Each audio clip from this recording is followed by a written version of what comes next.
C. Joseph Vijay எனும் நான்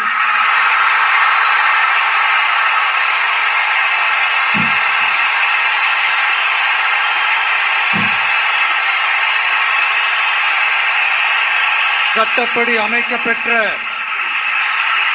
இந்திய அரசியல் அமைப்பின்பால் உண்மையான நம்பிக்கையும் மாறா பற்றும் கொண்டிருப்பேன் என்றும்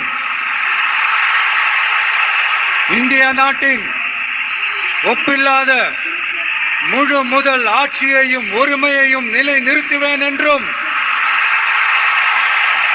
தமிழ்நாட்டு அரசின் முதலமைச்சராக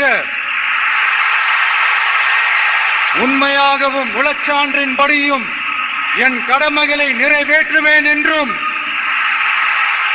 அரசியல் அமைப்பிற்கும் சட்டத்திற்கும் இணங்க அச்சமும் ஒருதலை சார்பும் இன்றி விருப்பு வெறுப்பை விலக்கி பலதரப்பட்ட மக்கள் அனைவருக்கும் நேர்மையானதை செய்வேன் என்றும் ஆண்டவன் மீது ஆணையிட்டு உறுதிமொழிகிறேன்.